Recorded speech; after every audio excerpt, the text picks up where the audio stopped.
आनंद रामायण सार कांड 9वां सर्ग। श्री हनुमान जी का लंका के लिए प्रस्थान। मंदोदरी और सीता की समानता का आख्यान। गोकर्णेश्वर लिंग के प्रादुर्भाव की कथा। श्री हनुमान जी का अशोक वाटिका में जाकर सीता के दर्शन करना। रावण का राक्षसियों को सीता को भयभीत करने का आदेश देना।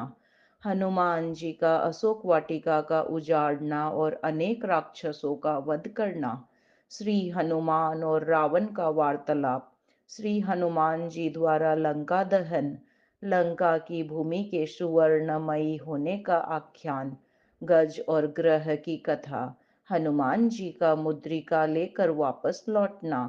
श्री राम जी का उन्हें अपना आलिंगन प्रदान करना।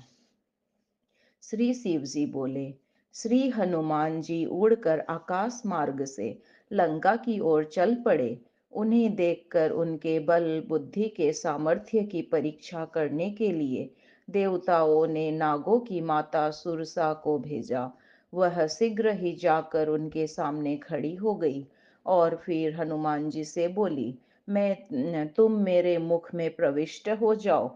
हनुमान जी ने कहा, श्री राम का कार्य पूर्ण करने अनंतर ही मैं तुम्हारे मुख में प्रविष्ट होऊंगा। जब वह नहीं मानी तब उसका दुराग्रह देखकर श्री हनुमान जी ने अपने शरीर को बड़ा बना लिया। यह देखकर सुरसा ने भी अपना मुख और फैला लिया। तदंतर हनुमान जी ने अंगूठे के बराबर अपना सूक्ष्म शरीर बना लिया और फिर वे उसके मुख में प्रविष्ट होकर बाहर निकल आए। तब सुरसा ने उनके बुद्धि एवं बल को समझकर उनकी स्तुति करने के अनंतर देवलोक को चली गई। इसके पश्चात समुद्र के कथा अनुसार महान मैनाक पर्वत जल के मध्य से हनुमान जी के विश्राम करने के लिए ऊपर प्रकट हो गया। वह मैनाक पर्वत विविध प्रकार की मणियों से निर्मित शिखर वाला था। उसके शिखर के ऊपर मनुष्य का रूप धारण किए मैनाक पर्वत बैठा हुआ था। तदंतर हनुमान जी को समुद्र के ऊपर जाता हुआ देखकर वह मैनाक पर्वत हनुमान जी से कहने लगा, आइए इधर आइए, अमृत के समान स्वाद वाले पके हुए फलों का सेवन कर थोड़ी देर विश्राम करने के अनंतर आप सुखपूर्वक गमन करें। मैनाक ने पुनः कहा, प्राचीन समय की बात है, पर्वतों का देवराज इंद्र के साथ भीषण युद्ध हुआ था। उस समय राजा दशरथ ने मुझे इंद्र के बंधन से छुड़ाया था। तब से मैं यही समुद्र में रहता हूँ। उन श्री दशरथ जी के उपकार से उत्तीर्ण होने के लिए मैं श्री राम के कार्य के लिए जाते हुए आपको विश्राम प्रदान करने के निमित्त आपके समक्ष प्रकट हुआ हूँ। तब हनुमान जी ने मेनक से कहा, श्री राम का कार्य सिद्ध करने में मुझे कोई श्रम नहीं पड़ता। स्वामी के कार्य में तो सदा विश्राम ही रहता है। अतः मैं यहाँ रुककर फलों का भक्षण आदि नहीं कर सकता। तब मैनाक उनसे पुनः बोला, कृपा करके आप मेरा स्पर्श करके मुझे पवित्र कर दे। तब हनुमान जी ने ठीक है ऐसा कहकर अपने हाथ के अग्रभाग से मैनाक के शिखर का स्पर्श किया। तदंतर हनुमान जी आगे बढ़े। वे कुछ ही दूर उड़कर पहुंचे ही थे कि उनकी छाया को किसी छाया ग्रह ने पकड़ लिया। वह छाया ग्रह सिंहिका नाम की एक भयानक राक्षसी थी जो सदा समुद्र के मध्य में रहा करती थी। समुद्र के ऊपर जो भी जाता उसकी छाया समुद्र में पड़ती। वह उस छाया के माध्यम से उड़ने वाले को खींचकर उसका भक्षण कर जाती। जब उसने वीर हनुमान जी को पकड़ लिया तो वे विचार करने लगे कि किस विघ्न करने वाले के द्वारा मेरी गति में अवरोध उत्पन्न किया गया है। ऐसा सोचते हुए जब हनुमान जी ने नीचे की ओर दृष्टि दौड़ाई तो उन्हें वहां वह सिंहिका नाम की राक्षसी दिखाई दी। वे शीघ्र ही उसके मुख में कूद पड़े। पेट के अंदर प्रविष्ट होकर उन्होंने उसकी आंतें बाहर निकाल डाली और उसे मार डाला। तत्पश्चात हनुमान जी आगे बढ़ चले। तदंतर समुद्र के दक्षिणी किनारे पर स्थित लंका के समीप में ही स्थित पर लंकापुरी में जा पहुंचे। वहां उन्होंने रावण की पुत्री क्रौंचा का सिंहिका का राक्षसी के समान वध कर डाला और फिर रात्रि के समय उन्होंने लंका में प्रवेश किया। तब लंकापुरी नामक राक्षसी उनका भयभीत करने लगी। इस पर हनुमान जी ने उसकी अवहेलना करते हुए अपने बाएं हाथ की मुट्ठी से उस पर प्रहार किया। उस समय वह लंकापुरी नामक राक्षसी ब्रह्मा जी के वचनों का स्मरण करके रोते हुए कहने लगी, पूर्व काल में ब्रह्मा जी ने मुझसे कहा था कि जब कोई वानर तुम पर प्रहार करेगा तभी श्री राम रावण का वध करने के लिए यहाँ आएंगे।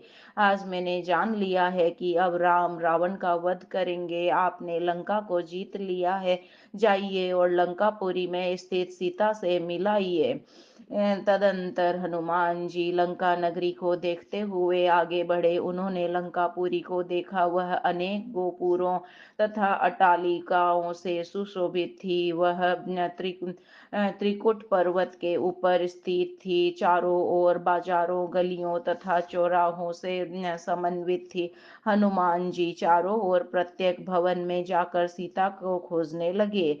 तब उन्होंने गुफा में सोए हुए भयंकर कुंभकर्ण को देखा। दूसरी ओर उन्होंने प्रसन्न चित्त वाले विभीषण को देखा, जो राम नाम का कीर्तन कर रहे थे। उन्होंने सुलोचना से समन्वित निद्रा में सोए हुए मेघनाद को देखा। फिर वे रात्रि में राजभवन में गए। वहां उन्होंने सभा में बैठे हुए रावण को देखा। तब उन्होंने वायु रूप होकर वहां से समस्त दीपों को बुझा दिया और उन्होंने उन रावण आदि सभी को वस्त्र विहीन कर दिया और रावण के दाढ़ी मुछ के बालों को लुआटी के द्वारा भस्म कर डाला।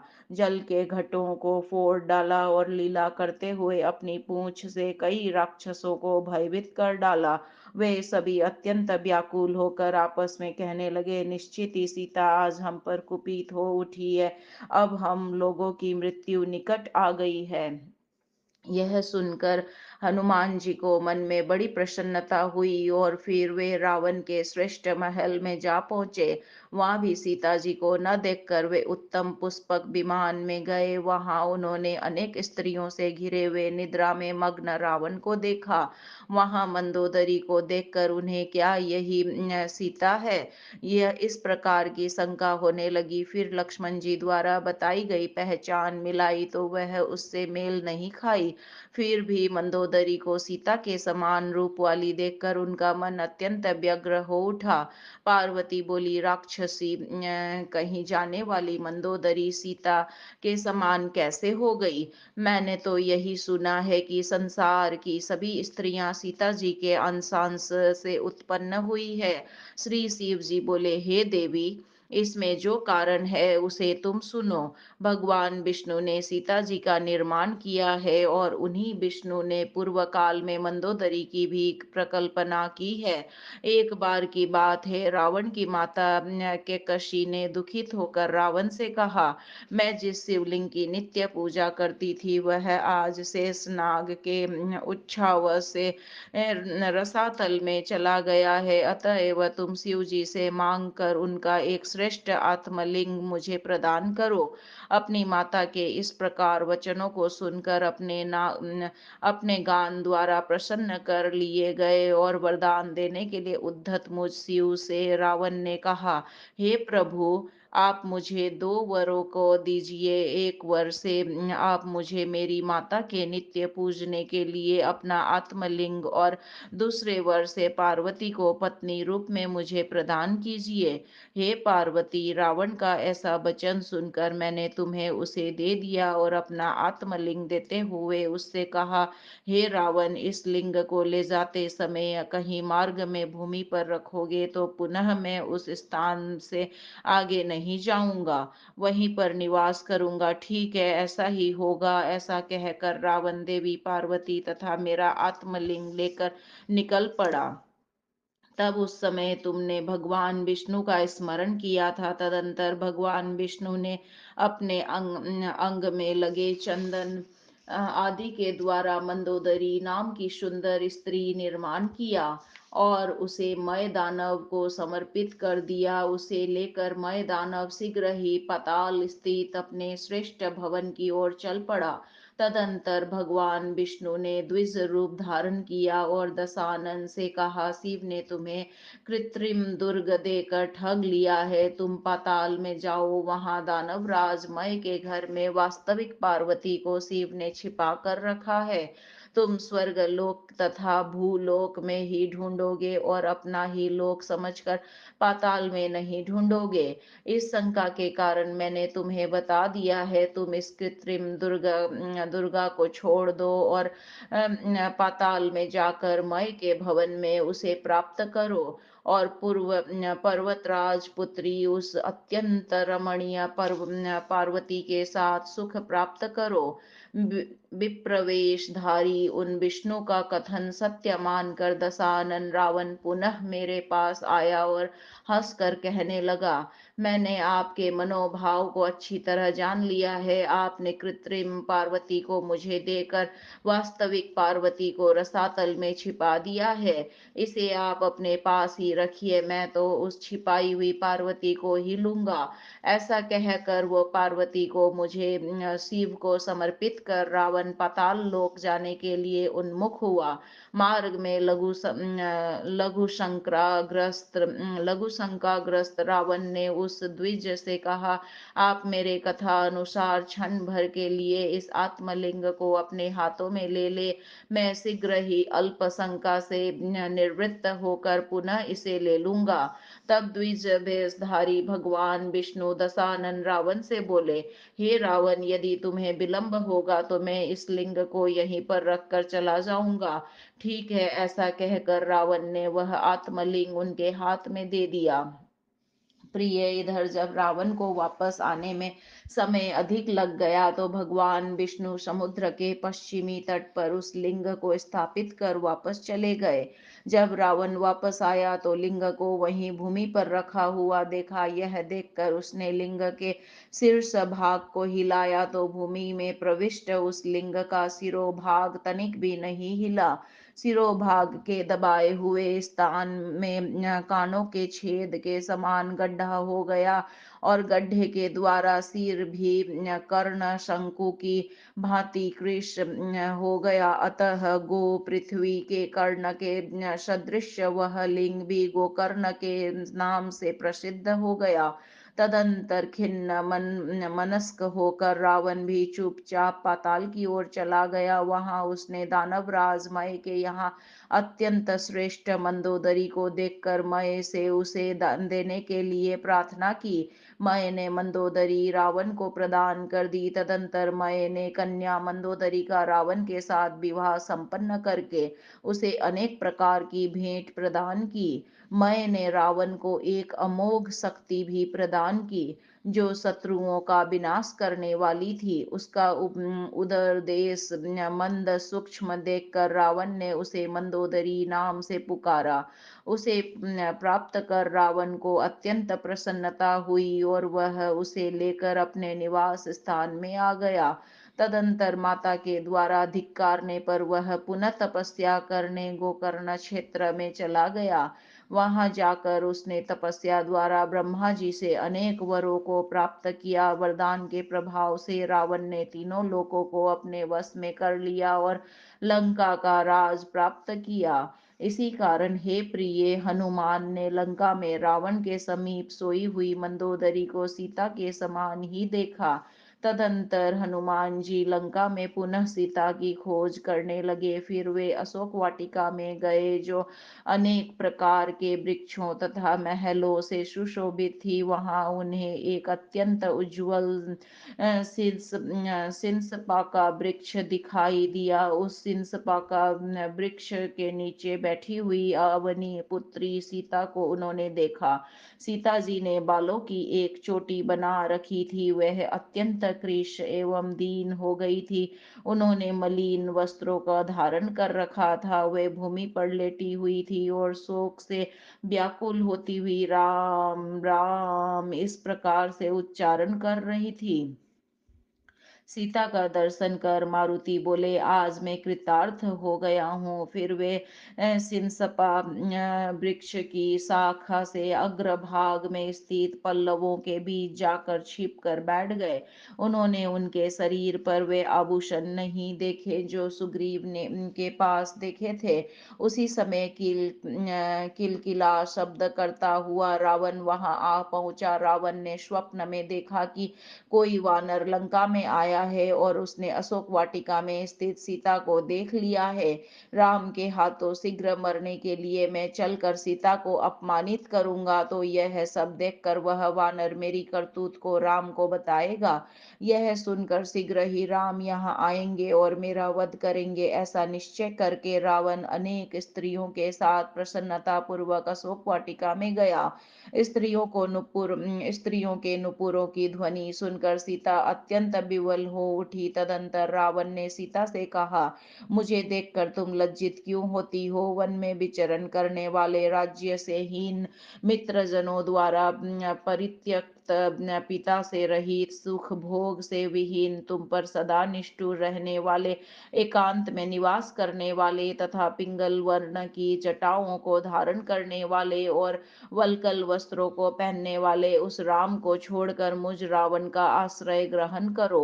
मैं महान बलशाली हूँ और तीनों लोकों का स्वामी हूँ। मैं सदा अप्सराओं से घिरा रहता हूँ, महान भाग्यशाली हूँ और लंका के राजपद पर प्रतिष्ठित हूँ। मेरी मंदोदरी आदि सभी प्रधान रानियां दासी की भांति रात दिन तुम्हारी सेवा करेंगी। मैंने अपना राज्य तुम्हारे अधीन कर दिया है और अपना महान जीवन भी तुम्हें अर्पित कर दिया है। अब तुम मेरी सेवा में रहो। इस प्रकार के नानाविध प्रलोभनों से रावण ने सीता से प्रार्थना की। इस पर तृण की ओट करके मुख नीचे करके सीता बोली, अरे नीच, तुमने श्री राम के भय से उनके वहां न रहने पर भिक्षुक का वेश धारण कर मेरा उसी प्रकार हरण किया है जैसे कि यज्ञ मंडप से कुतिया हवि द्रव्य चुरा कर भाग जाती है। इसका फल तुम्हें शीघ्र ही मिलेगा। जब युद्ध में श्री राम के बाणों के आघात से तुम्हारा सारा शरीर बिंध जाएगा, तब तुम राम को जानोगे कि वे मनुष्य है या और कोई राक्षसाधिपति। रावण जानकी के कठोर वचनों को सुनकर अत्यंत क्रोधविष्ट हो गया और खड्ग उठाकर शीघ्र ही सीता को डराते हुए उनकी ओर दौड़ा। उस समय मंदोदरी ने उसका हाथ पकड़ लिया और ऐसा करने से रोका। मेरे समान बहुत सी स्त्रियां आपके पास है, इस दिनहीन कुश को छोड़ दो। तदंतर दशग्रीव रावण ने भयानक मुख वाली अनेक राक्षसियों से कहा, जिस तरह से भी सीता सकाम होकर मेरे वश में हो जाए वैसा तुम लोग डरा धमका कर अथवा आदर पूर्वक करो। यदि 2 मास के भीतर ही यह मेरी सैया में न आए तो इस मानुषी को मारकर मेरे प्रातः काल का भोजन बना देना।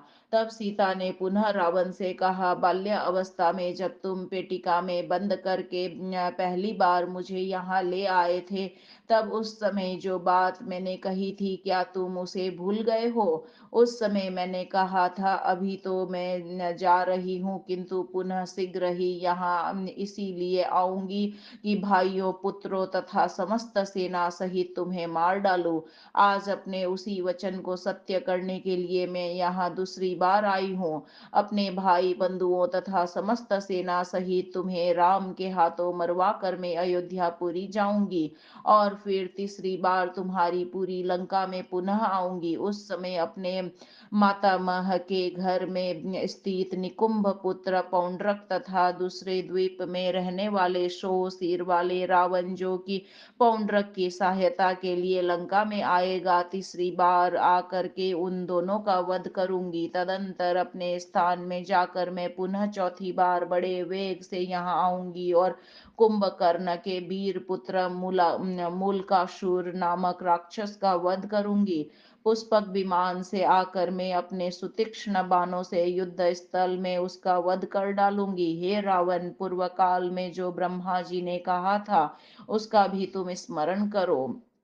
उस समय तुमने कौशल्या तथा राजा दशरथ का हरण किया था और बाद में पेटिका में बंद कर देव योग से तुमने उन्हें अयोध्या में छुड़वा दिया था। अतः तुम निश्चित ही मरना चाहते हो, जो कि मुझे हरण कर तुम यहाँ लंका में ले आए हो। जाओ, अपने भवन में सुखपूर्वक भोग भोगो, श्री राम शीघ्र ही तुम्हारा वध करेंगे। इस प्रकार सीता का वचन रूपी वाणों से बिंद हुए मर्म स्थल वाला वह रावण अत्यंत लज्जित होता हुआ अपने भवन को वापस चला गया। रावण के जाते ही रावण की आज्ञा का पालन करने के लिए वे राक्षसियां अपने भयंकर शब्दों, क्रूर वचनों, मुंह फैलाकर तथा खड्ग आदि द्वारा अपने हाथों से बार बार सीता को डराने लगी। उसी समय विभीषण को प्रिय तथा उनका अनुगमन करने वाली त्रिजटा नामक राक्षसी ने शीघ्र ही उन्हें ऐसा करने से रोका और कहा, इस रोती हुई सीता को तुम लोग डराओ नहीं, बल्कि आदर पूर्वक इन्हें प्रणाम करो। आज रात में मैंने राम को सुंदर शकुनों के साथ देखा है। उन्होंने जानकी को छुड़ा कर लंका को जलाया और रावण को मार डाला है। और यह भी देखा है कि शरीर में तेल पोता हुआ रावण नग्न होकर गोबर के गड्ढे में गिरा हुआ है। यह सब मैंने आज स्वप्न में देखा है, अतः तुम्हें इसे प्रताड़ित करने का साहस नहीं करना चाहिए। राम से अभय दिलाने वाली इनकी तुम्हें सदा सेवा करनी चाहिए। यदि तुम इसे दुख दोगी तो यह अपने पति श्री राम के द्वारा तुम सभी को मरवा डालेगी। त्रिजटा के इस प्रकार के वचनों को सुनकर वे सभी राक्षसियां व्याकुल होकर खड़ी रही। सीता चुपचाप रही और फिर दुखी होकर बोली, इसी समय मेरी मृत्यु किस उपाय से होगी? हाँ, यह मेरी जो लंबी वेनी है वह गले के बंधन के लिए काम आएगी। पूर्व समय में मैंने अपने वचन रूपी बाणों से लक्ष्मण को ताड़ित किया था, वे ही बाण आज मुझे पीड़ित कर रहे हैं। मैं अपने किए का ही फल भोग रही हूँ। मैंने गौतमी के तट पर अनासक्त लक्ष्मण को फटकारा था, आज मैं अपने प्राणों का परित्याग कर उसी का प्रायश्चित करूंगी। इस प्रकार से सीता का मरने के लिए निश्चय देखकर वायुपुत्र हनुमान जी ने धीरे धीरे श्री राम का वृत्तांत सुनाना प्रारंभ किया। सीता के संतोष के लिए हनुमान जी ने श्री राम के अयोध्या से वन के लिए निकलने से लेकर अपने द्वारा सीता जी के दर्शन तक का समाचार क्रम से बड़े ही विस्तार पूर्वक सुनाया। उस संपूर्ण घटनाक्रम को सुनकर सीता के मन में बड़ा ही आश्चर्य हुआ। वे सोचने लगी कि क्या मैं कोई आकाशवाणी सुन रही हूँ अथवा रात्रि में मैं कोई स्वप्न देख रही हूँ। जिसने भी कानों को अमृत के समान मधुर लगने वाले ये वचन सुनाए हैं, वह प्रिय बोलने वाला महाभाग्यशाली मुझे आकर दर्शन दे। सीता जी के ऐसे वचनों को सुनकर हनुमान जी उनके समक्ष प्रकट हुए, उन्हें प्रणाम किया और उनसे पुनः श्री राम जी का समाचार बताया। और रामदूत श्री हनुमान जी ने उन्हें विश्वास दिलाने के लिए श्री राम द्वारा प्रदत्त अंगूठी उन्हें प्रदान की। राम नाम से अंकित उस मुद्रिका को देखकर और उसे नमन कर वे कपि हनुमान से बोली, हे कपे, तुमने जो भी कहा यहाँ देखा है वह सारा वृत्तांत श्री राम को बताना। तब उन्हें सांत्वना देते हुए हनुमान जी बोले, श्री राम मेरे कंधे पर चढ़कर वानरों के साथ यहाँ लंका में आएंगे और युद्ध में रावण को मार कर आपको वापस ले जाएंगे। अतः हे माता सीता, आप मेरे कथानुसार भय का परित्याग करें। तदंतर सीता जी को विश्वास दिलाने के लिए हनुमान जी ने अपना वास्तविक रूप उन्हें दिखाया। सीता जी को विश्वास हो जाए, इस आशय से हनुमान जी ने श्री राम को जो आख्यान बताया था उसका विस्तार पूर्वक वर्णन करते हुए हनुमान जी ने कहा, चित्रकूट गिरी पर श्री राम ने पूर्व समय में आपके मस्तक पर मनःशिला का तिलक बनाया था। इसे सुनकर अत्यंत संतुष्ट हुई उन सीता जी से हनुमान जी पुनः बोले, हे माता, अब आप मुझे जाने की अनुमति प्रदान करें और जिस प्रकार श्री राम जी ने पहचान के लिए अपनी मुद्रिका दी थी, वैसे ही आप भी पहचान का कोई चिन्ह मुझे दे। तब श्री सीता जी ने पिता श्री जनक जी के द्वारा दी हुई चूड़ामणि को सिर के बालों से निकाल कर उसे हनुमान जी के हाथ में रखा और चित्रकूट पर्वत पर पूर्व समय के काक जयंत ने जो किया था वह घटना उन्हें श्री राम को सुनाने के लिए सुनाई। तदंतर माता सीता को प्रणाम कर हनुमान जी मन ही मन सोचने लगे कि स्वामी का ये कार्य तो मैंने पूरा कर लिया है, अब और भी कुछ करना चाहिए, ऐसा मन में निश्चय कर वे पुनः जानकी जी से बोले, हे माता, मुझे अत्यंत भूख भी लगी है और थकान भी हो गई है। इस वन में अत्यंत मीठे फल लगे हैं जो अन्यत्र दुर्लभ है।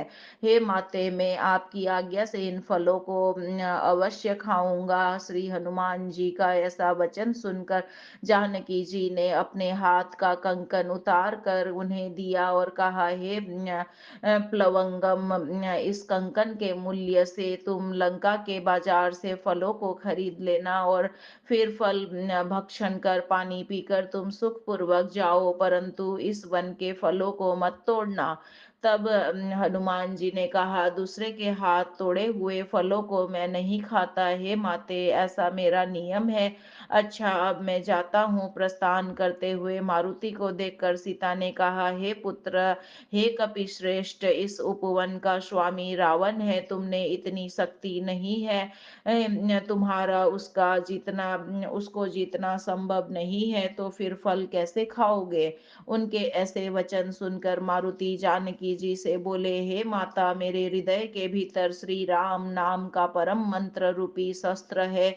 उस शस्त्र के बल पर मैं इन सभी राक्षसों को तृण के समान समझता हूँ। तब जानकी ने कहा, अच्छा ठीक है, तुम जमीन पर गिरे हुए इन फलों को चुपचाप खा लो, पेड़ से फल मत तोड़ना। ऐसा ही होगा। यह कहकर हनुमान जी अपनी पूंछ से वृक्षों को हिलाने लगे। वृक्षों के हिलाने मात्र से बहुत से फल नीचे गिर पड़े। तब हनुमान जी ने उन सुंदर फलों का भक्षण किया। तदंतर हनुमान जी अपनी पूंछ से वृक्षों को उखाड़ कर उन्हें दूसरे वृक्षों पर फेंकने लगे। इससे अन्य भी सभी वृक्षों के फल भूमि पर गिर पड़े। फिर उन फलों को भी वे खा गए। इस प्रकार उस वन में उत्पन्न सभी फलों का हनुमान जी ने भक्षण कर लिया। तदंतर उस वन के रक्षकों ने यह सब देखा तो वे उन्हें पकड़ने के लिए दौड़ पड़े। राक्षसों को अपनी ओर आता देख श्री हनुमान जी वृक्षों से उन पर प्रहार किया।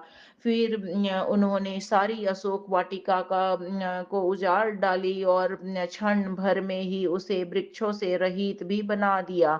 उन्होंने जिस वृक्ष के नीचे सीता जी को बैठी हुई थी, उसे छोड़कर सारा उपवन वृक्षों से शून्य कर दिया।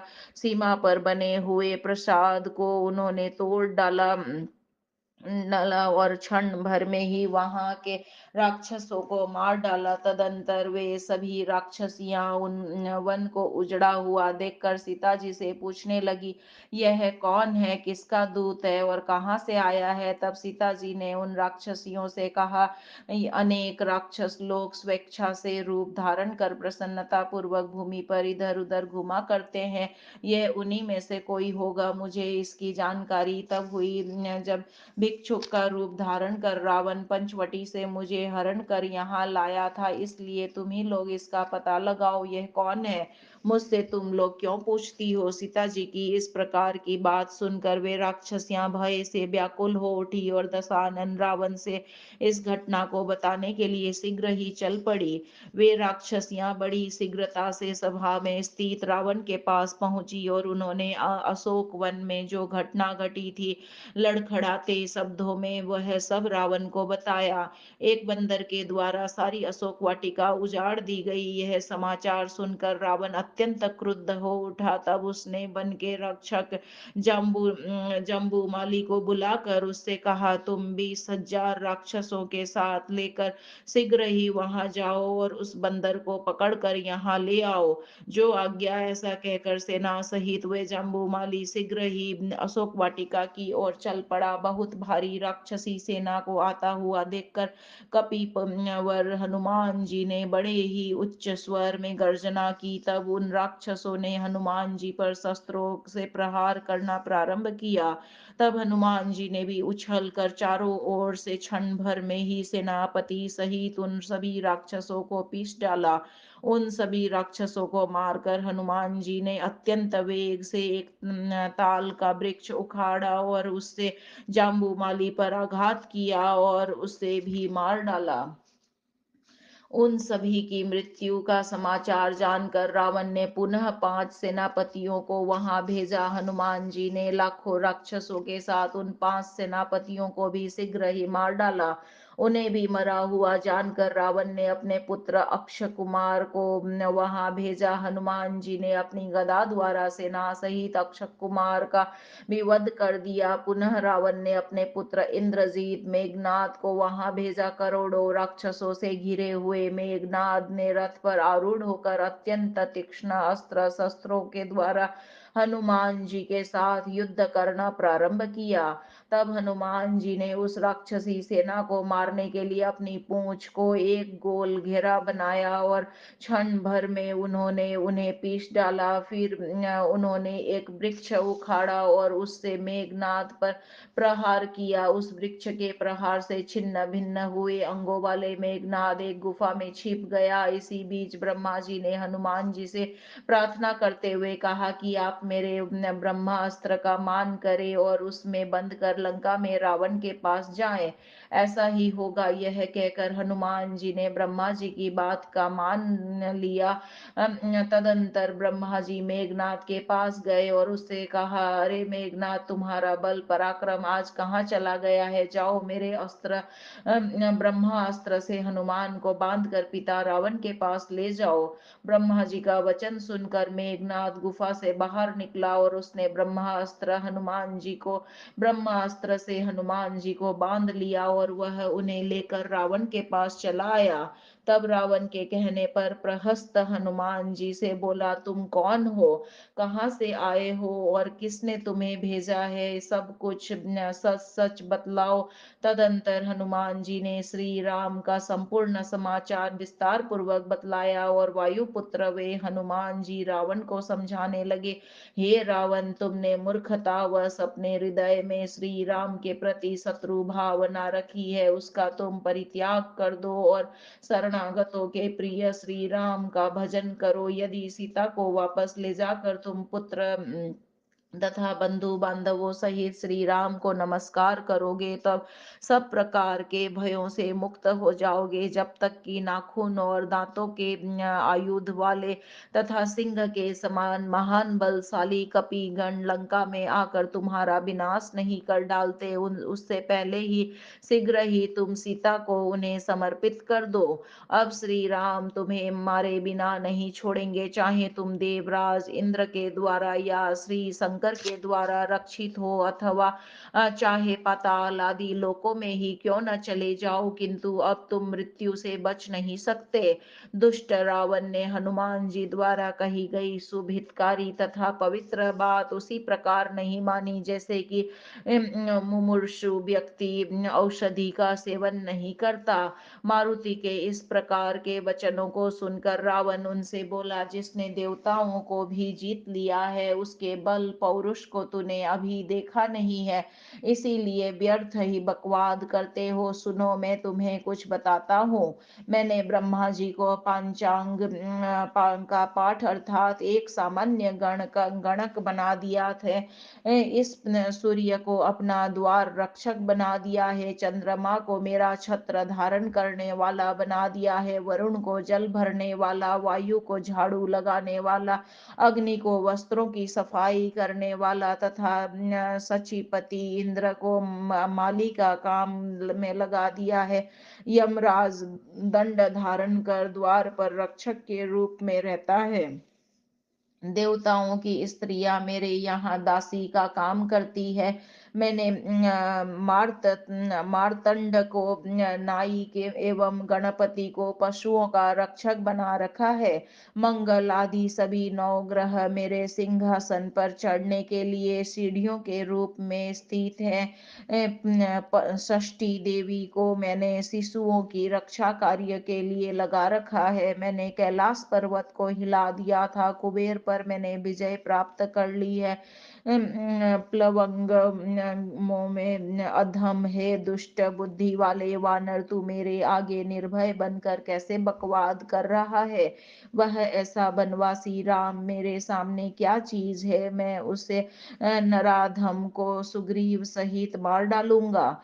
ऐसा कहने के अनंतर सभा में स्थित दशानन रावण ज्यों ही हनुमान जी को मारने के लिए उद्यत हुआ, त्यों ही विभीषण ने उसे यह कहकर रोक दिया कि दूसरे का दूत सदा अवध्य होता है। तब क्रोध में अत्यंत आग बबूला हुए उस लोगों को रुलाने वाले रावण ने अपने दूतों को आज्ञा दी कि उसकी पूंछ काट डालो। रावण का इस प्रकार वचन सुनकर सहस्रों की संख्या में वे राक्षस अपने अपने आयुधों, कुल्हाड़ियों तथा औरों से हनुमान जी की पूंछ को काटने लगे, किंतु हनुमान जी की पूंछ के आघात मात्र से उन राक्षसों के आयुधों के सैकड़ों टुकड़े हो गए। वे हथियार चूर चूर हो गए, किंतु हनुमान जी का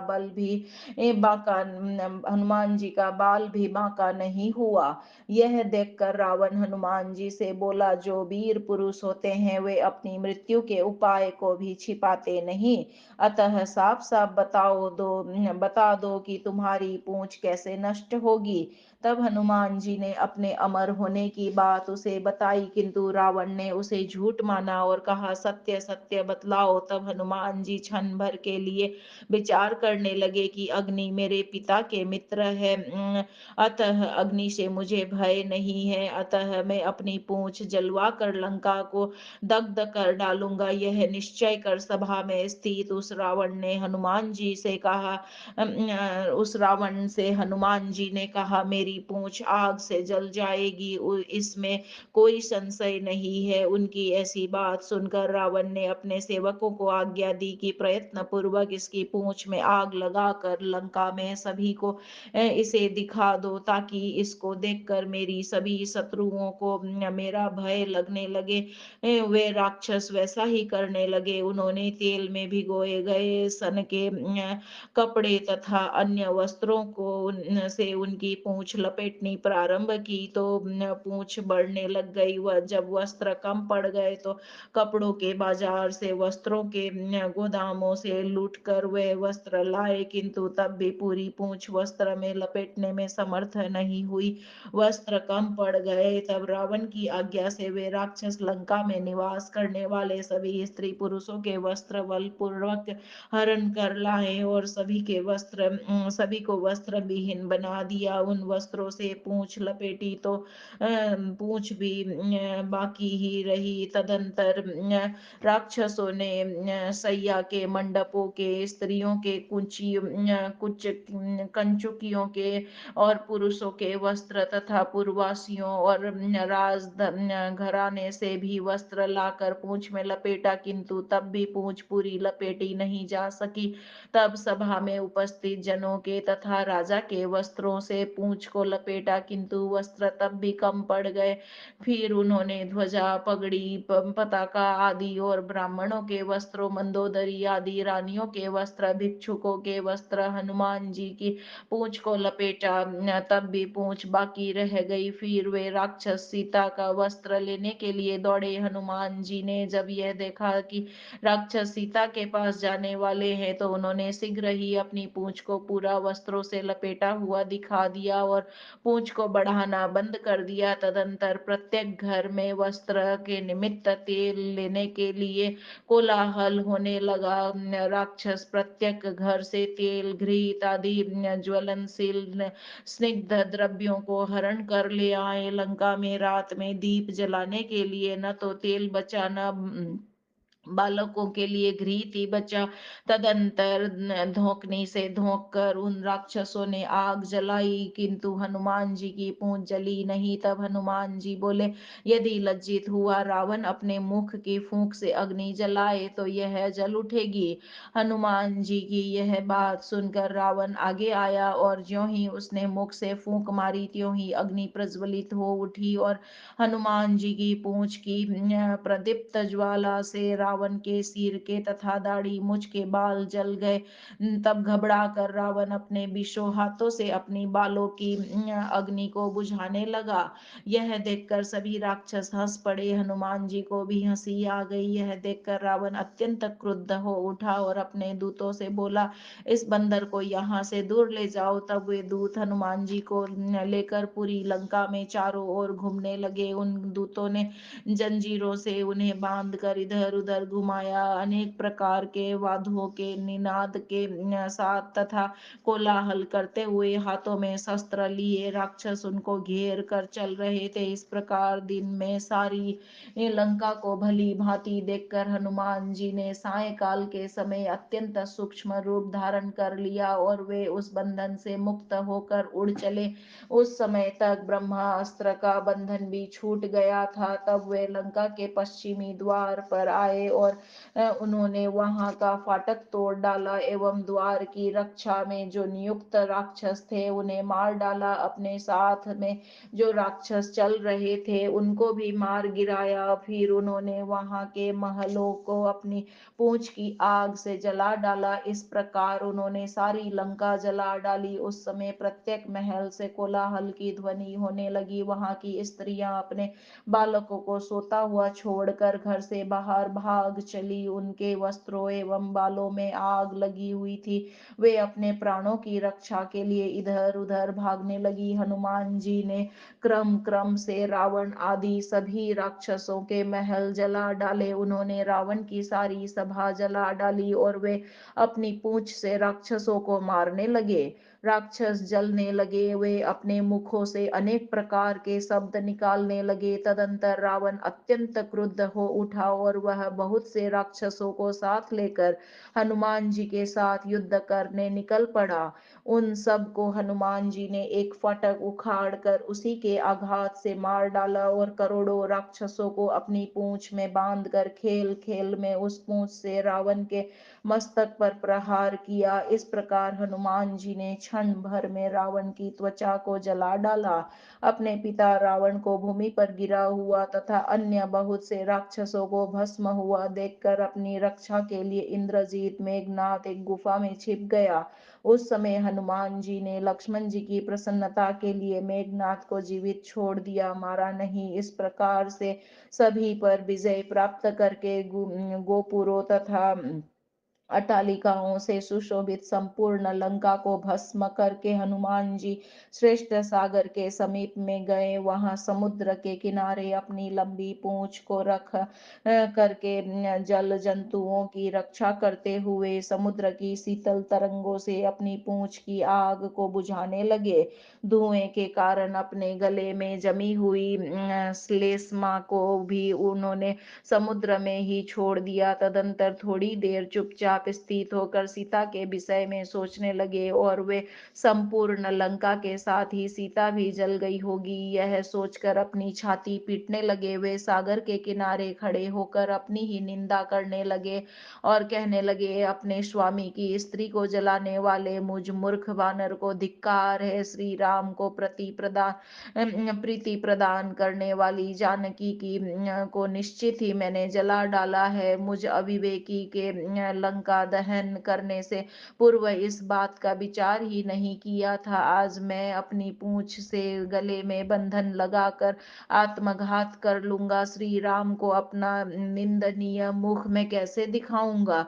सीता के दग्ध होने का समाचार सुनकर श्री राम भी शीघ्र ही प्राण त्याग देंगे। उनके दुख से सुमित्रा पुत्र लक्ष्मण भी निश्चित ही मर जाएंगे, इसमें संदेह नहीं है। उन दोनों के दुख से राजा सुग्रीव सुग्रीव और उनके दुख से उनकी पत्नी रुमा प्राण छोड़ देंगी। यह समाचार सुनकर अत्यंत स्नेह से पालित पोषित युवराज अंगद भी मर जाएंगे। पुत्र के शोक से बाली की पत्नी तारा भी देह त्याग कर देगी। राजा के नष्ट हो जाने पर सब वानर भी प्राण त्याग देंगे। प्रतीक्षा करते करते अवधि बीतने पर भरत भी मृत्यु को प्राप्त हो जाएंगे। श्री राम के दुख से माता कौशल्या और पुत्र लक्ष्मण के दुख से सुमित्रा तथा भरत के वियोग से सभी प्रकार के अनर्थों की जड़ दुष्ट वह कैकई भी मृत्यु को प्राप्त हो जाएगी। भरत के वियोग में शत्रुघ्न सभी मुनिजन श्री राम के भक्तजन मंत्रीगण तथा मित्रगण भी प्राण त्याग देंगे। सीता के पिता का कुल, कौशल्या के पिता का कुल, सुमित्रा तथा कैकई के पिता का कुल तथा सगे संबंधी मृत्यु को प्राप्त हो जाएंगे।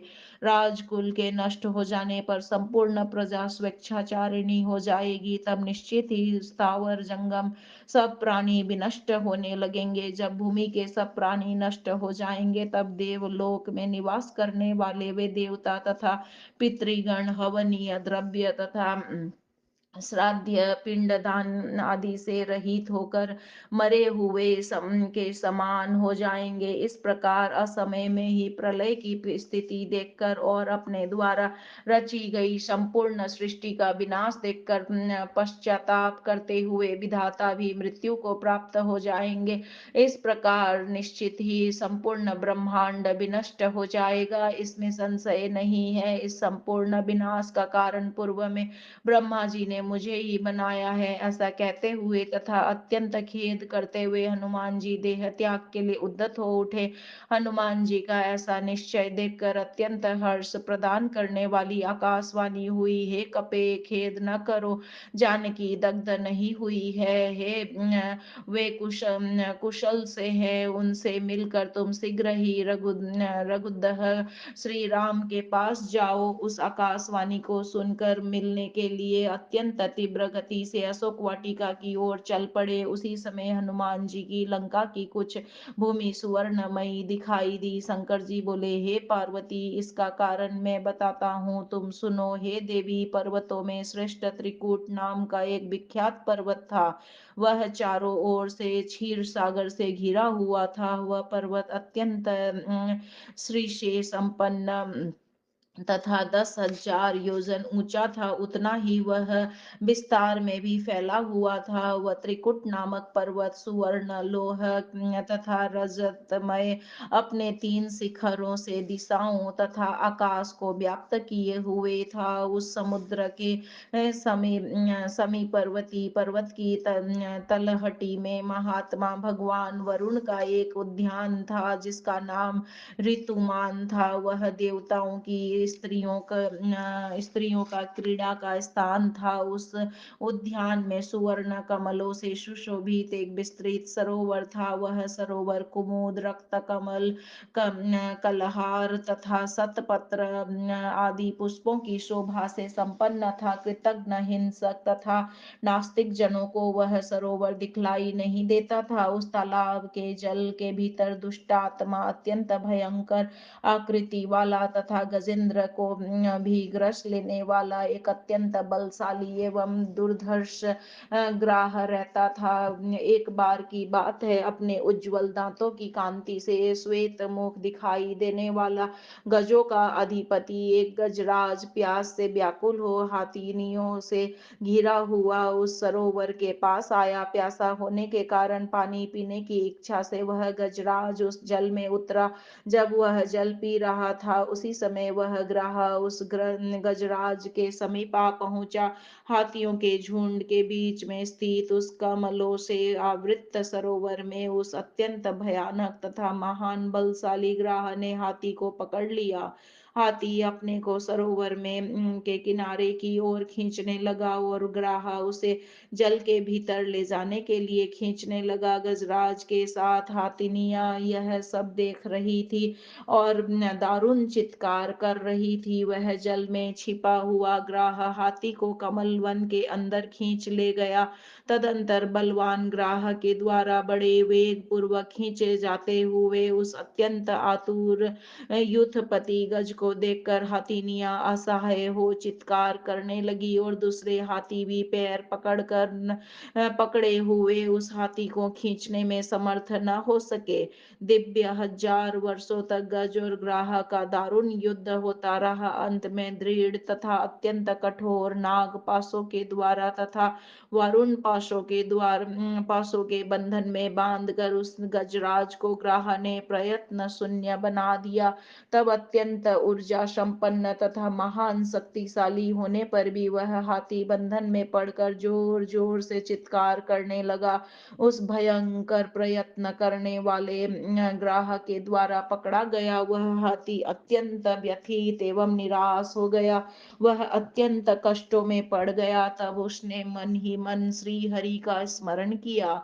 उसने एकाग्र मन होकर अपने मन तथा इंद्रियों को संयत कर पवित्र अनंत अंतःकरण वाला होकर अपने सूंड के अग्रभाग से उस सरोवर के एक सुवर्ण कमल पुष्प को ग्रहण किया और मन ही मन ध्यान आह्वान तथा नैवेद्य आदि के द्वारा भगवान जनार्दन की पूजा की और वह गजराज उस आपत्ति से छुटकारा पाने के लिए भगवान की स्तुति करने लगा। गजेंद्र द्वारा की गई स्तुति परमेश्वर श्री हरि अत्यंत प्रसन्न हो गए और वे देव श्रेष्ठ विष्णु अपने वाहन गरुड़ पर आरूढ़ होकर शीघ्र ही वहां आ पहुंचे।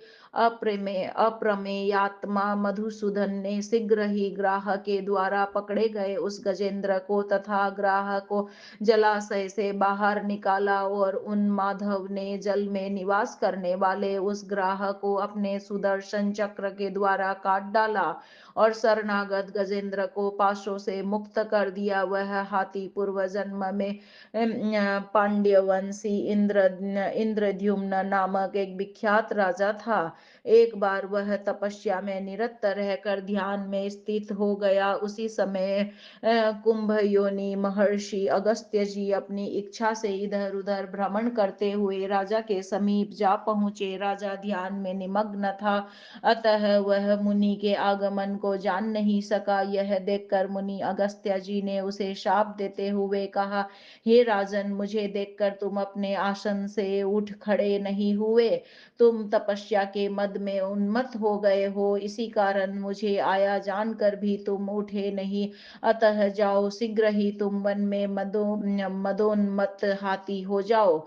इस प्रकार का शाप सुनकर राजा इंद्रद्युम्न ने बार बार उन्हें प्रणाम किया और शाप मुक्ति का उपाय पूछा। तब अगस्त्य मुनि कहने लगे, जब तुम्हें कोई ग्राह ग्रस लेगा उस समय तुम्हें श्री हरि के हाथों से ही शाप से मुक्ति मिलेगी। उन्हीं दिनों की बात है, हुहु नामक एक गंधर्व अप्सराओं के साथ इसी सरोवर में जल क्रीड़ा करने के लिए आया। उसने देखा कि देवल मुनि पापों का विनाश करने वाले अघमर्षण नामक एक वैदिक सूक्त का बहुत देर से जल में प्रविष्ट होकर पाठ कर रहे हैं और बाहर नहीं निकल रहे हैं। तब वह गंधर्व सरोवर से बाहर कैसे निकलेंगे, इसके उपाय पर विचार करने लगा। तब वह गंधर्व स्वयं जल के भीतर प्रविष्ट हुआ और छिपकर अपने हाथ से उनके दोनों पांवों को दृढ़ता पूर्वक पकड़कर खींचने लगा। उसकी ऐसी चेष्टा देखकर मुनि ने उसे शाप दिया, अरे गंधर्व, तुमने ग्राह के समान मेरे दोनों पैरों को पकड़ा है, अतः जाओ, तुम आज ही ग्राह की योनि प्राप्त करो। तब गंधर्व के द्वारा प्रार्थना किए जाने पर वे बोले, श्री हरि तुम्हारा उद्धार करेंगे।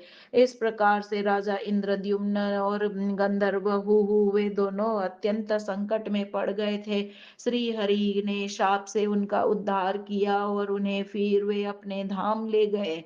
उस समय भूख से व्याकुल गरुड़ ने भगवान विष्णु से आहार की प्रार्थना की। तब विष्णु ने कहा, जाओ, सरोवर के तट पर गज और ग्राह के पार्थिव शरीर पड़ा है, उसका भोग करो।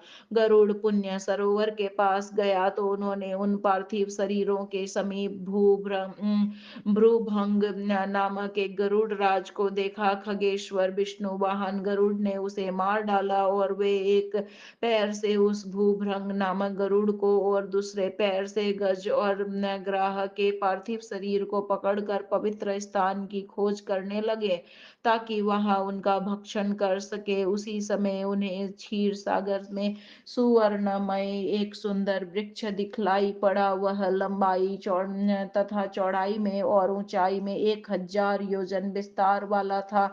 उसकी एक बहुत बड़ी शाखा में वे गरुड़ जी जब बैठने लगे, त्यों ही वह शाखा टूटने लगी।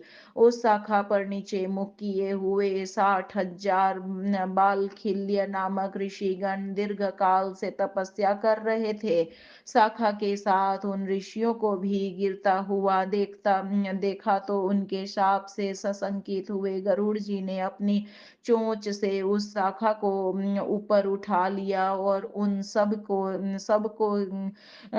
के लिए उन सब को लिए लिए वे आकाश में पुनः भ्रमण करने लगे। तभी उनको अपने पिता महर्षि कश्यप दिखाई दिए। गरुड़ जी ने उन्हें प्रणाम किया और पूछा कि हे तात, मुझे वह पवित्र भूमि बताने की कृपा करे जहाँ स्थित होकर मैं भोजन कर सकूं। तब कश्यप जी ने गरुड़ से कहा, 100 योजन विस्तृत सागर में लंका नाम की शुद्ध भूमि है, वहां जाकर तुम भोजन करो। पिता के वचनों के अनुसार गरुड़ जी क्षण भर में ही लंका पहुंच गए।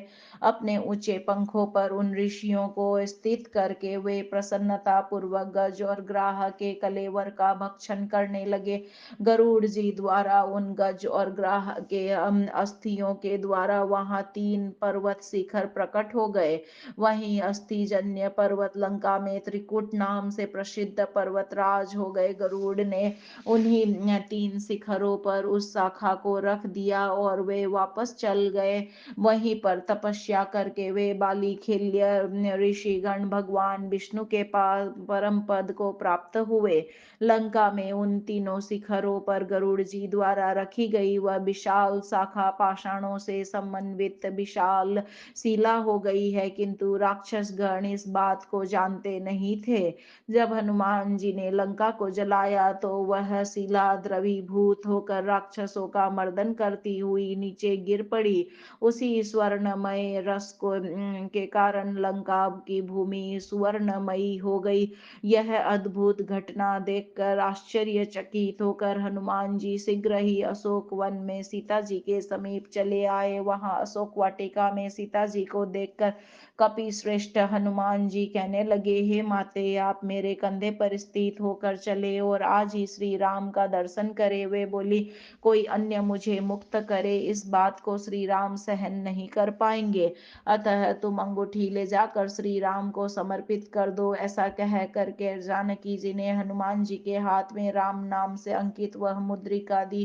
तदंतर उन्हें प्रणाम कर और उनकी अनुमति प्राप्त कर हनुमान जी शीघ्र ही वहां से चल पड़े। हनुमान जी कूदकर सुबेल पर्वत पर चढ़ गए और उसे चूर चूर कर डाला। इसी बीच ब्रह्मा जी वहां उपस्थित हुए और उन्होंने मारुति ने लंका में जो भी कार्य किया विस्तार पूर्वक उसकी सूचना देने वाला एक पत्र हनुमान जी को दिया। हनुमान जी ने पत्र को ग्रहण किया और उन्हें प्रणाम कर उनकी अनुमति लेकर वे वेग पूर्वक आकाश मार्ग से उड़ चले। वे महान भयंकर शब्द करते हुए जहां अन्य वानर थे उन्हीं के ऊपरी मार्ग से उड़ रहे थे। उत्तर दिशा की ओर कुछ दूर आगे जाकर वे भूमि पर उतरे। वहां उन्होंने बंदरों तथा एक मुनि श्रेष्ठ को देखा। तब कुछ थोड़ा अभिमान में आकर हनुमान जी ने मुनि से कहा, हे मुनीश्वर, मैंने श्री राम कार्य पूर्ण कर लिया है। मैं जल पीने की इच्छा करता हूँ, अतः आप किसी सरोवर को मुझे बतलाइए। मुनि ने अपनी तर्जनी अंगुली के संकेत से जलाशय को बता दिया। तब वे मारुति सीता जी द्वारा प्रदत्त श्री राम नाम से अंकित मुद्रिका, चूड़ामणि तथा ब्रह्मा जी द्वारा दिया हुआ पत्र उन मुनि के पास रखकर जल पीने की इच्छा से तालाब को समीप गए। उसी समय वहां एक बंदर आया और उसने मुनि के समीप में रखे हुए एक कमंडलू में वह राम नाम अंकित अंगूठी डाल दी और फिर वह चला गया। उसी समय मारुति वापस लौटे तो उन्होंने चूड़ामणि तथा ब्रह्मा जी द्वारा प्रदत्त पत्र को तो प्राप्त कर लिया, किंतु मुद्रिका वहां न देखकर उन्होंने उसके विषय में मुनि से पूछा। मुनि ने अपने भौहों के इशारे से कमंडलू की ओर संकेत किया गया। तब मौन होकर हनुमान जी कमंडलू में झांका तो वहां उन्होंने राम नाम से अंकित हजारों अंगूठियां दिखाई दी। हनुमान जी आश्चर्यचकित रह गए और मुनि से बोले, हे मुनि श्रेष्ठ, इतनी अंगूठियां कहाँ से आई, बताएं और यह भी बताएं कि इसमें मेरी अंगूठी कौन सी है। तब वे मुनि उनसे बोले, जब जब पवन पुत्र हनुमान ने श्री राम की आज्ञा से लंका में जाकर सीता का पता लगाया और जो जो अंगूठियां मेरे सामने रखी है उन उनको बंदरों द्वारा इस कमंडलू में डाल दिया गया है, वह ही सब अंगूठियां हैं। इनमें से तुम अपनी अंगूठी खोज लो। मुनि की इस प्रकार की बात सुनकर हनुमान जी का गर्व जाता रहा और वे मुनि से बोले, हे मुनीश्वर, कितने राम यहाँ आए हैं। मुनि ने कहा, कमंडलू में से अंगूठियां बाहर निकाल कर गिनती कर लो। तब हनुमान जी कमंडलू से अपनी अंजलि भर कर अंगूठियां बाहर निकालने लगे, किंतु वे उनका अंत नहीं पा सके। उन्होंने पुनः उन अंगूठियों को कमंडलू में डाल दिया और मुनि को प्रणाम कर वे क्षण भर मन ही मन विचार करने लगे कि ओह, पहले भी मेरे जैसे सैकड़ों हनुमान लंका जाकर सीता जी की सुधि ले आए हैं, तो फिर मेरी क्या गिनती है। ऐसा मन में निश्चय कर हनुमान जी का गर्व जाता रहा। फिर वे दक्षिण दिशा के मार्ग से उधर की ओर गए जहां अंगद आदि बानर बैठे हुए थे। वे सभी अंगद आदि अनशन व्रत का आश्रय लिए हुए थे। हनुमान जी को आता हुआ देखकर उनके मन में बड़ी प्रसन्नता हुई। वे हनुमान जी को बार बार आलिंगन करने लगे। उनके मुख से श्री सीता जी से अशोक वाटिका में भेंट हुई, यह समाचार जानकर वे शीघ्र ही श्री राम के पास जाने के लिए निकल पड़े। मार्ग में उन्हें सुग्रीव द्वारा पालित पोषित मधुवन दिखाई दिया। तब सब समाचार वानर बाली पुत्र अंगद से पूछकर उस मधुवन के फल खाने लगे। उस मधुवन के रक्षक दधि वक्त्र ने जब उन्हें रोका तो वे यह जानकर भी कि दधि वक्त्र सुग्रीव का मामा है, उसे मारने लगे। उसने जाकर सारा समाचार सुग्रीव को बतलाया। यह सुनकर सुग्रीव समझ लिया कि उन्होंने सीता का पता ले पा लिया है, नहीं तो रमणीय मधुवन के फलों को वे कपिगण कैसे खाते। तब कपीश्वर सुग्रीव ने दधिक वक्त्र को विदा किया और कहा कि उन्हें रोको मत और शीघ्र ही यहाँ मेरे पास भेजो। दधि वक्त्र ने जाकर वैसा ही किया। तदंतर सभी कपिगण सुग्रीव का वचन सुनकर शीघ्र ही श्री राम के पास गए तथा उन्हें प्रणाम कर उनके सामने खड़े हो गए। तब प्रसन्न होकर श्री हनुमान जी ब्रह्मा जी द्वारा दिया गया पत्र उन्हें समर्पित किया। श्री राम को उन्होंने श्री सीता जी द्वारा प्रदत्त चूड़ामणि भी प्रदान की और सीता जी द्वारा कथित जयंत कौवे का वृत्तांत सुनाया। वह संपूर्ण समाचार जानकर श्री राम हनुमान द्वारा लंका में किया गया समस्त घटनाक्रम जान गए। यह जानकर श्री राम को अत्यंत प्रसन्नता हुई। उन्होंने हनुमान जी का आलिंगन किया और यह वचन कहने लगे, हे मारुते, तुमसे बड़ा उपकारी मैं आज किसी दूसरे को नहीं देखता। इस उपकार का बदला मैं नहीं चुका सकता। इस संसार में तुम धन्य हो। मुझ परमात्मा का आलिंगन प्राप्त होना संसार में अति दुर्लभ है। हे कपि श्रेष्ठ, तुम मेरे भक्त हो और अत्यंत प्रिय हो। जिन भगवान विष्णु के चरण कमलों का तुलसी दल आदि से पूजन करके भक्त जन उनके परम पद को प्राप्त करते हैं, उन्हीं परमात्मा श्री राम के द्वारा जिन्हें उनका आलिंगन प्राप्त हुआ है, उन वायु पुत्र श्री हनुमान जी की पुण्यशालिता के विषय में क्या कहना। तदंतर भयभीत होकर अत्यंत कांपते हुए हनुमान जी ने श्री राम को अपने अपराध के विषय में मुद्रिका कमंडलू में जाने का वृत्तांत और मुनि का वचन सब कुछ उन्हें बताया। यह सब सुनकर भगवान हंस पड़े और मारुति से बोले, हे प्रिय हनुमान, मैंने ही मार्ग में मुनि रूप धारण करके तुम्हारे गर्व को समाप्त करने के लिए वह लीला की थी। यह देखो, जिस अंगूठी को तुम ले आए हो वह पहले से ही मेरे हाथ की कनिष्ठिका में अंगुली में विद्यमान है। तब श्री राम के हाथ तब श्री राम के हाथ की अंगुली में उसी राम नाम से अंकित मुद्रिका को देखकर हनुमान जी ने उन्हें प्रणाम किया। उनका कर्तृत्वाभिमान जाता रहा और उन्होंने श्री राम को साक्षात विष्णु ही समझा और यह माना कि इन्हीं की कृपा के कारण मुझ में यह बल पौरुष आया है। श्री शिव जी बोले, हे पर्वतराज पुत्री पार्वती, श्री राम के लिए वायुपुत्र हनुमान द्वारा किया हुआ चरित्र मैंने तुम्हें बताया है। यह आख्यान सुंदर चरित्र के नाम से विख्यात है और सभी प्रकार के सौभाग्यों को प्रदान करने वाला है। सरगनु यहाँ संपूर्ण हुआ। जय सिया राम बाबा, जय जय सिया राम, जय सिया राम बाबा, जय जय सिया राम। बोलो राम राम राम राम राम राम राम राम राम राम।